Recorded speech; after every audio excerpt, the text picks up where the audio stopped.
सोचिए, दुनिया की सबसे बड़ी ग्रामीण आबादी, उस पर शासन कैसे किया जाए। ये सिर्फ एक सवाल नहीं है, ये एक बहुत बड़ी जबरदस्त चुनौती है। और कमाल की बात यह है कि भारत ने इसका जवाब एक ऐसे विचार में खोजा जो हजारों साल पुराना तो है, लेकिन आज भी उतना ही ताकतवर है। तो चलिए इस पूरे सफर पे एक नजर डालते हैं। हम शुरू करेंगे भारत की इस विशाल चुनौती से, फिर देखेंगे कि कैसे एक प्राचीन विचार ने दोबारा जन्म लिया। उसके बाद बात होगी उस संवैधानिक क्रांति की जिसने सब कुछ बदल दिया। और हाँ, ये भी जानेंगे कि आज पंचायतें काम कैसे कर रही हैं। और आखिर में समझेंगे ये सफर अब भी अधूरा क्यों है। महात्मा गांधी का ये कहना था और उनका ये विचार आज भी इस पूरी व्यवस्था की आत्मा है।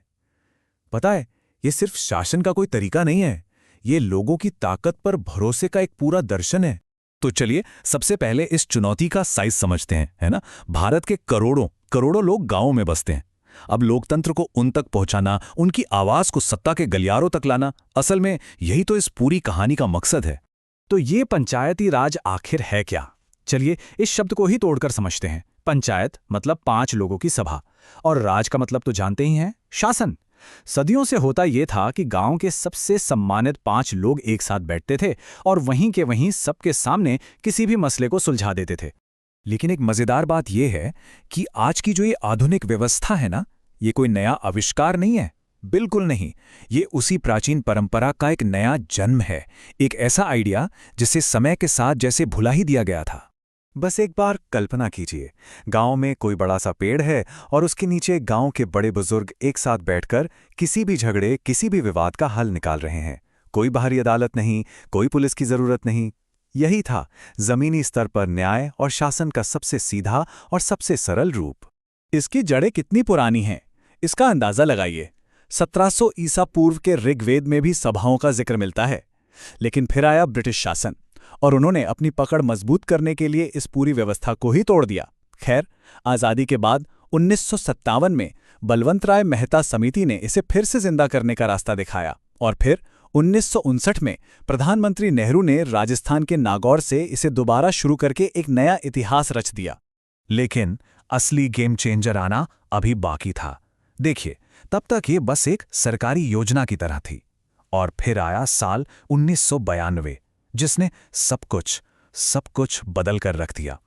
73वें संविधान संशोधन ने पंचायती राज को एक संवैधानिक अधिकार बना दिया, एक ऐसा हक जिसे अब कोई छीन नहीं सकता था। इस एक कानून ने ना भारत के गांव की तस्वीर बदलने के लिए जबरदस्त कदम उठाए। इसने 3 लेवल का एक पक्का ढांचा बनाया, ग्राम, ब्लॉक और जिला लेवल। हर 5 साल में चुनाव को जरूरी कर दिया। और सबसे क्रांतिकारी कदम यह था कि सदियों से सत्ता से दूर रखी गई महिलाओं और दलित आदिवासी समुदायों के लिए सीटें आरक्षित कर दी गईं। 1/3। जी हां, यह सिर्फ एक नंबर नहीं था, ये एक सामाजिक क्रांति की शुरुआत थी।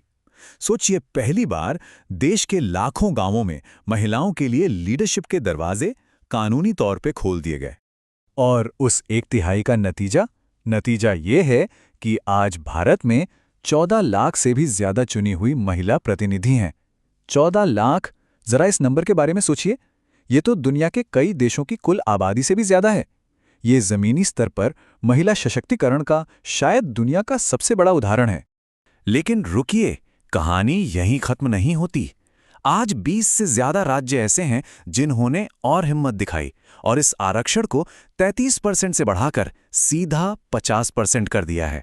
ये साफ दिखाता है कि बदलाव की ये लहर अब रुकने वाली नहीं है। अच्छा, तो ये तो हो गई कानून की बात, पर असल में जमीन पर क्या हो रहा है?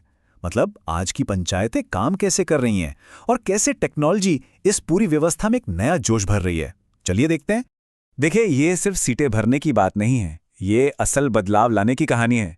कई स्टडीज ये बताती हैं कि जिन पंचायतों की लीडर महिलाएं होती हैं ना, वहाँ गांव की प्राथमिकताएं बदल जाती हैं। वहाँ पीने का साफ पानी, टॉयलेट और हेल्थ जैसी चीज़ों पर ज़्यादा ध्यान दिया जाता है। महिलाओं के खिलाफ जो अपराध होते हैं उनकी रिपोर्टिंग बढ़ जाती है, क्योंकि अब उन्हें अपनी आवाज़ उठाने वाली कोई मिल रही है। एक तरह से वो विकास की परिभाषा ही बदल रही है। और इस बदलाव को रफ्तार कौन दे रहा है? टेक्नोलॉजी। सही सुना।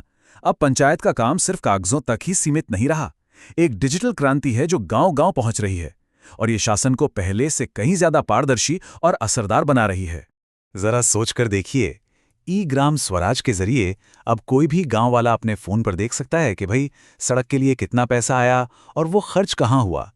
सर्विस प्लस से जन प्रमाण पत्र जैसी 3,500 से ज्यादा सरकारी सेवाएं अब गांव में ही मिल रही हैं। और ऑडिट ऑनलाइन से सरकारी पैसों का सारा हिसाब किताब पारदर्शी हो गया है, जिससे भ्रष्टाचार पर भी लगाम लगी है। इसे कहते हैं असली डिजिटल एम्पावरमेंट। तो इतनी सारी कामयाबियों के बावजूद एक सवाल तो उठता है, क्या सब कुछ वैसा ही है जैसा सोचा गया था, या फिर वादा और हकीकत के बीच अब भी एक गहरी खाई है? चलिए इस सफर की चुनौतियों को भी समझते हैं। वादा था गांव की अपनी सरकार का, लेकिन हकीकत यह है कि आज भी कई राज्य सरकारें उन्हें पूरी ताकत और पैसा देने से कतराती हैं।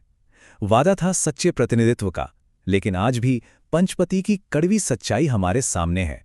मतलब कागज पर तो महिला सरपंच है, लेकिन सारे फैसले उसका पति या घर का कोई और मर्द ले रहा है। वादा था आर्थिक आज़ादी का, पर पंचायतें आज भी छोटे छोटे कामों के लिए पैसों का इंतजार ही करती रहती हैं।